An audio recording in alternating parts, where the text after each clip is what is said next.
창세기 50장. 야곱의 죽음. 요셉이 아버지를 끌어안고 슬피 울며 그에게 입을 맞추었다. 요셉이 장의사들을 시켜 자기 아버지의 시신에 향 재료를 넣게 했다. 장의사들이 이스라엘의 시신에 향 재료를 넣는데 꼬박 40일이 걸렸다.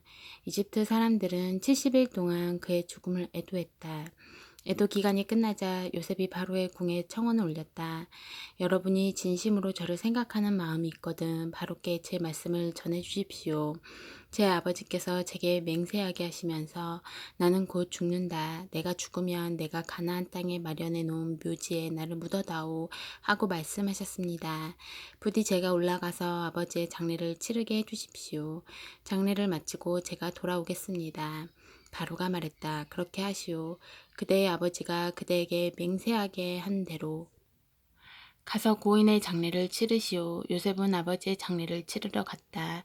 바로의 궁에서 일하는 모든 고위 관료들과 이집트의 모든 고위 인사들, 그리고 요셉의 가족들, 곧 그의 형제들과 아버지 집안 사람들이 요셉과 함께 올라갔다. 아이들과 양떼와 소떼는 고센에 남겨두었다. 전차와 기병들이 그들과 함께 갔다. 그것은 거대한 장례 행렬이었다.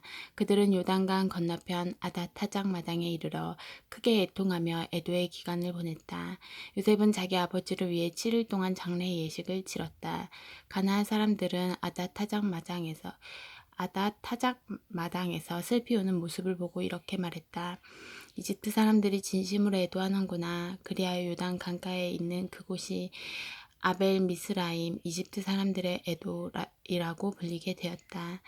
야곱의 아들들은 아버지가 지시한 대로 행했다. 아버지의 시신을 가나안 땅으로 모셔다가 마므레 앞 막벨라 밭에 있는 동굴에 묻었다.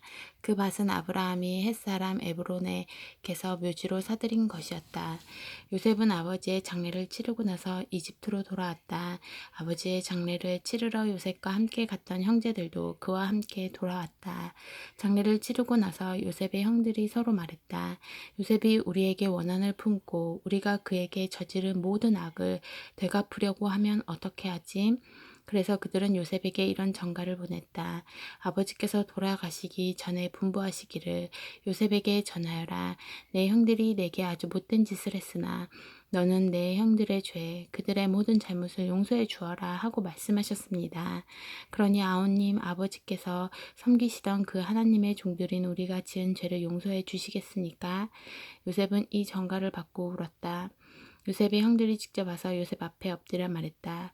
우리가 아우님의 종이 되겠습니다. 요셉이 대답했다.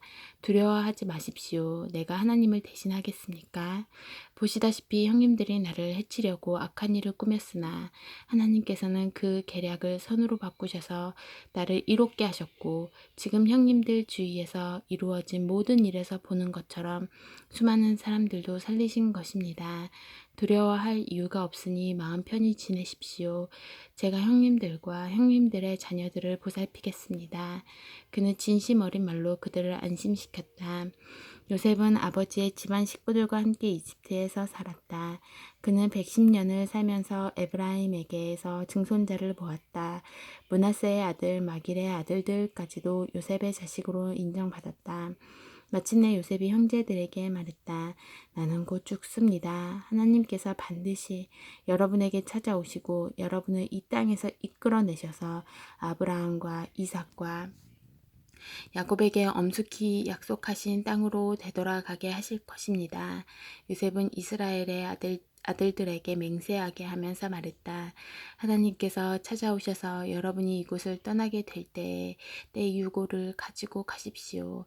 요셉은 110살에 죽었다. 그들이 그의 시신을 향 재료로 채우고 이집트에서 입관했다. 아멘. 출애굽기 1장. 야곱과 함께 각자 자기 가족을 데리고 이집트로 간 이스라엘의 아들들의 이름은 이러하다. 르우벤, 시므온, 레위, 유다, 이사갈, 스불론, 베냐민, 단, 납달리, 갓, 아셀. 야곱의 혈통에서 태어난 사람은 모두 70명이었다. 요셉은 이미 이집트에 있었다. 그 후에 요셉이 죽고 그의 모든 형제와 그 시대 사람들이 다 죽었다. 그러나 이스라엘 자손은 계속해서 자녀를 낳았다. 그들은 아이를 많이 낳고 번성하여 그 수가 폭발적으로 늘었고 마침내 그 땅에 가득 차게 되었다. 이집트 왕이 이스라엘 자손을 억압하다 요셉을 알지 못하는 새 왕이 이집트를 다스리게 되었다. 그 왕이 놀라서 자기 백성에게 말했다. 이스라엘 자손의 수가 우리가 감당할 수 없을 만큼 많아졌다. 무슨 조치를 취해야 하겠다. 전쟁이라도 일어나서 그들이 우리의 적군과 합세하거나 우리를 떠나 버리는 일이 없도록 그들을 견제할 방안을 강구하자. 그들은 이스라엘 자손을 노역자 부대로 편성하고 공사 감독을 두어 강제 노동을 하게 했다.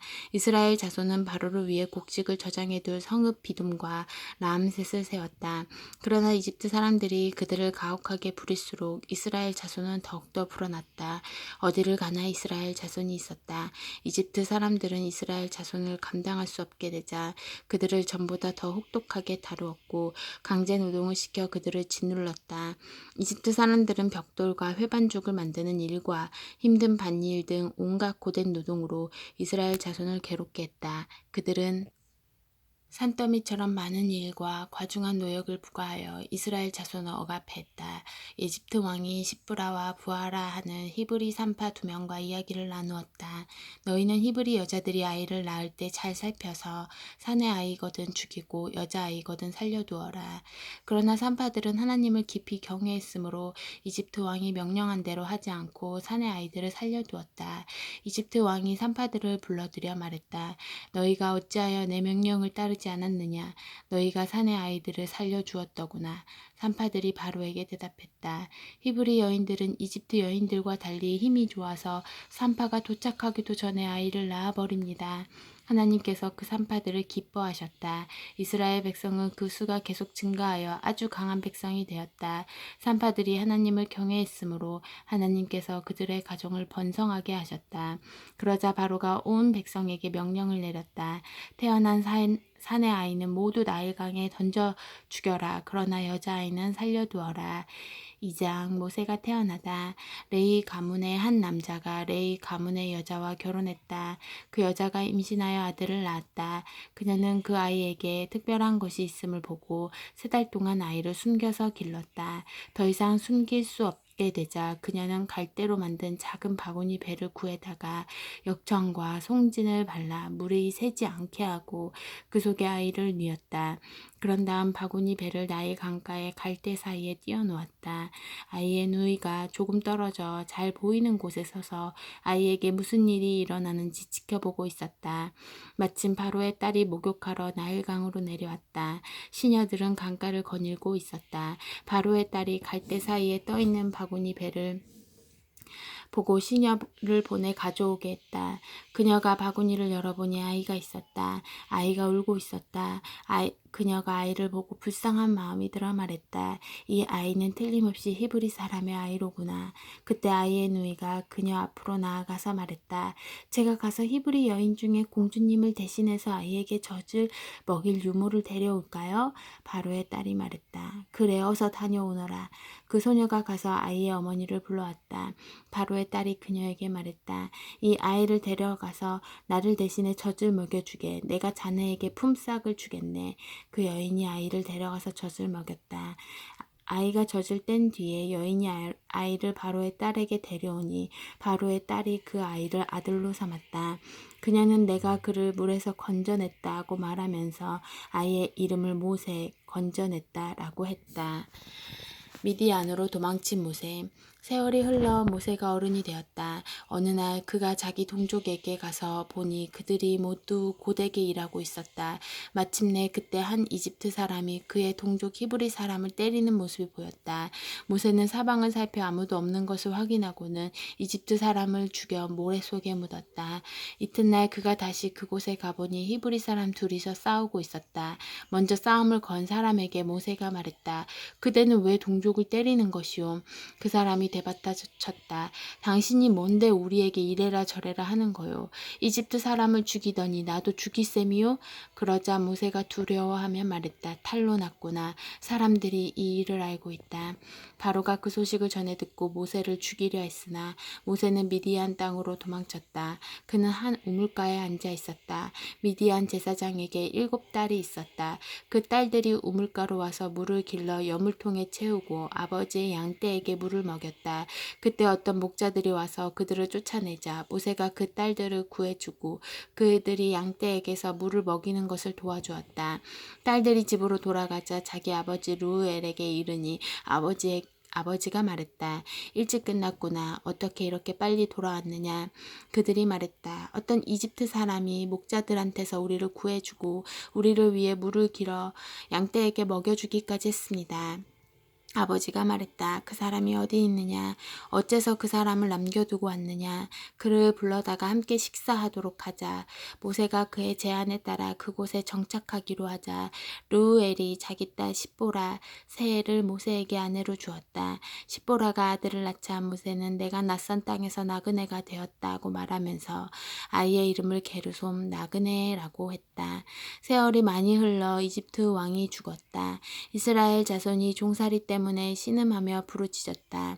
고된 노역에서 벗어나게 해달라는 그들의 부르짖음이 하나님께 이르렀다. 하나님께서 그들의 신음소리를 들으시고 아브라함과 이삭과 야곱과 맺으신 언약을 기억하셨다. 하나님께서 이스라엘에게 일어난 일을 보시고 그들의 처지를 헤아리셨다. 아멘.